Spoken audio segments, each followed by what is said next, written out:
Hello friends, welcome to our new video. तो आज का जो टॉपिक है वो निर्वाचन आयोग से संबंधित है।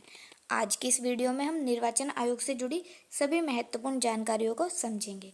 भारत के निर्वाचन आयोग की स्थापना 25 जनवरी 1950 को की गई।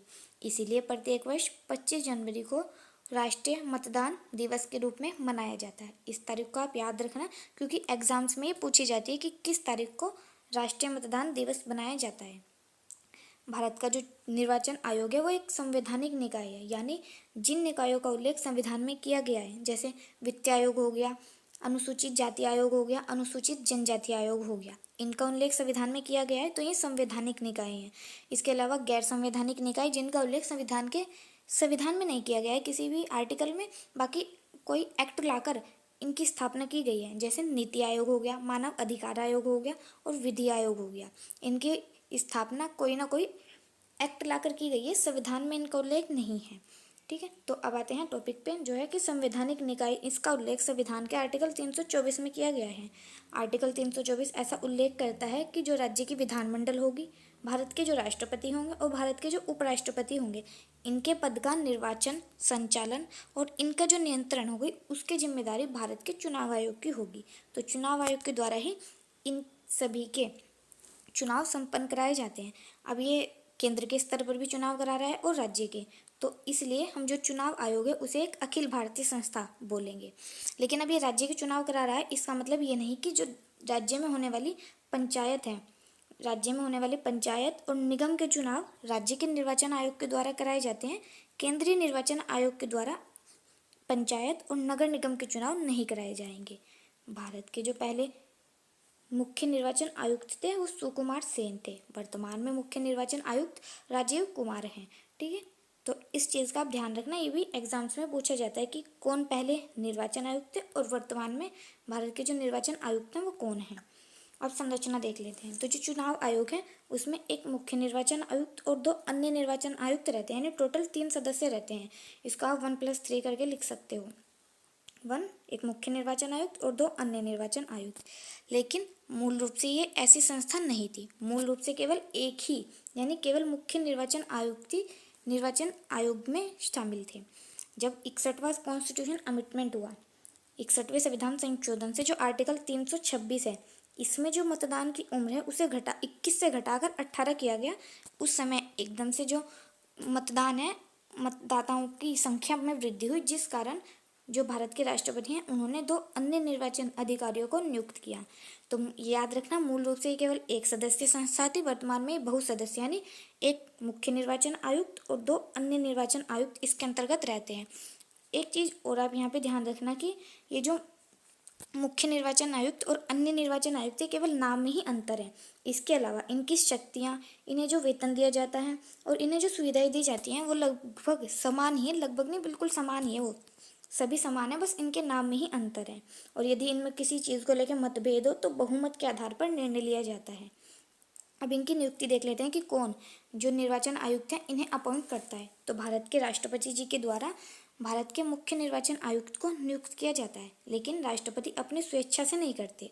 राष्ट्रपति जी भारत के जो मुख्य निर्वाचन आयुक्त हैं इनकी नियुक्ति एक कमेटी के द्वारा करते हैं, और उस कमेटी की सिफारिश पर भारत के राष्ट्रपति किसी व्यक्ति को भारत के मुख्य निर्वाचन आयुक्त नियुक्त करते हैं।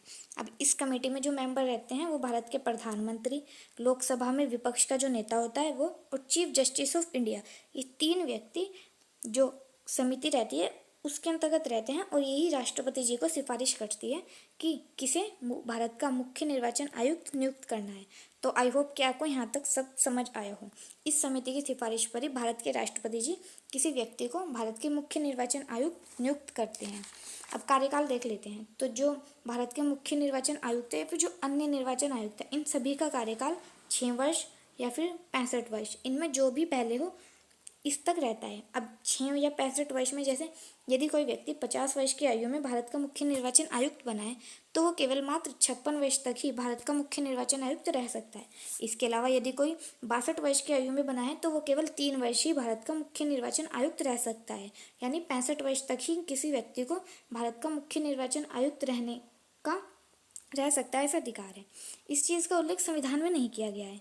ये भारत की संसद के द्वारा बनाए गए हैं। इस चीज़ को आप नोट कर लेना। संविधान में कार्यकाल को लेकर या फिर किस व्यक्ति को भारत का निर्वाचन अधिकारी बनाया जाएगा, मुख्य निर्वाचन आयुक्त बनाया जाएगा, उसकी क्या क्या योग्यताएं होंगी, योग्यताओं के बारे में भी संविधान में कोई उल्लेख नहीं किया गया है। ये सभी संसद के द्वारा ही बनाए गए हैं। और इन्हें केवल जो हटाने का जो वो है, इन्हें केवल दुर्व्यवहार और अक्षमता, इन 2 आधारों पर ही हटाया जा सकता है। और यदि ये 2 आधार पाए गए, इसके प्लस एक विशेष बहुमत से पारित विधेयक के द्वारा ही इन्हें हटाया जा सकता है। यानी इन्हें हटाना इतना आसान नहीं है। पहले केवल दुर्व्यवहार और अक्षमता, ये 2 आधार होने चाहिए, और उसके बाद एक विधेयक जो बहुमत से, विशेष बहुमत से पारित हो, उसके आधार पर ही इन्हें हटाया जा सकता है। और राष्ट्रपति जी ही इन्हें हटाएंगे, राष्ट्रपति ही नियुक्त करेंगे और राष्ट्रपति जी के द्वारा ही हटाया जाएगा इन्हें। अब कार्य देख लेते हैं कि निर्वाचन आयोग के द्वारा क्या काम कराए जाते हैं। तो पहले आप एक बात क्लियर कर लीजिए, जो भारत के निर्वाचन आयोग है उसके द्वारा केवल चुनाव नहीं कराए जाते, इसके बाद अलावा भारत के जो भूभाग है उसका निर्धारण करना, निर्वाचन क्षेत्र का जो भूभाग है उसका निर्धारण भी राष्ट्रीय चुनाव आयोग के द्वारा कराया जाता है। साथ ही मतदाताओं को पंजीकृत करना, और जो पहले से पंजीकृत मतदाता है, जैसे किसी की मृत्यु हो जाती है, इस स्थिति में उन्हें वोटर लिस्ट से हटाना, ये सभी कार्य भारत के निर्वाचन आयोग के द्वारा ही किए जाते हैं। साथ ही निर्वाचन की तिथि और समय का निर्धारण भी निर्वाचन आयोग के द्वारा ही किया जाता है। राजनीतिक दलों को मान्यता भी निर्वाचन आयोग के द्वारा ही प्रदान की जाती है। भारत के जो मुख्य निर्वाचन आयुक्त हैं वही राजनीतिक दलों को मान्यता प्रदान कराते हैं। इसके अलावा चुनाव चिन्ह को लेकर यदि 2 पार्टियों में कोई मतभेद हो तो एक न्यायालय की तरह कार्य भी चुनाव आयोग के द्वारा किया जाता है। इस स्थिति में वह एक न्यायालय की तरह कार्य करेगा। साथ ही निर्वाचन व्यवस्था से संबंधित यदि कोई विवाद हो तो उसकी जांच के लिए जो अधिकारी नियुक्त करेगा वो भारत के चुनाव आयोग के द्वारा ही किया जाएगा। यानी 2 पार्टियों में यदि किसी चुनाव चिन्ह को लेकर मतभेद हो तो इस स्थिति में एक अधिकारी को जो नियुक्त करेगा वो भारत के निर्वाचन आयोग के द्वारा ही किया जाएगा। आचार संहिता बनाना और उसे लागू करना, तो कोड ऑफ कंडक्ट भी भारत के निर्वाचन आयोग के द्वारा ही बनाई जाती है और उसे लागू किया जाता है। कोड ऑफ कंडक्ट जब चुनावों की घोषणा हो जाती है उस तिथि से लागू हो जाती है। और कोड ऑफ कंडक्ट में जो राजनीतिक पार्टियां हैं वो बहुत से काम, जैसे किसी बड़ी नीतिगत घोषणा नहीं कर सकती, किसी बड़ी नीति की घोषणा नहीं कर सकती, सरकारी जो फंड है उसका उपयोग अपनी राजनीतिक पार्टियों को लाभ पहुंचाने के लिए नहीं कर सकती। बहुत से ऐसे काम है जो आचार संहिता लागू होने के बाद राजनीतिक पार्टियां नहीं कर सकती। अब यहाँ पे आप एक चीज़ नोट कर लेना कि जो चुनाव के दौरान कार्य करने वाले सभी कर्मचारी, चाहे वो कोई सरकारी कर्मचारी है या फिर गैर सरकारी कर्मचारी है, वो राज्य निर्वाचन आयोग के अंतर्गत नहीं आएंगे। वो भारत के जो केंद्रीय निर्वाचन आयोग है उसके अंतर्गत ही कार्य करेंगे जब तक चुनाव संपन्न नहीं हो जाता।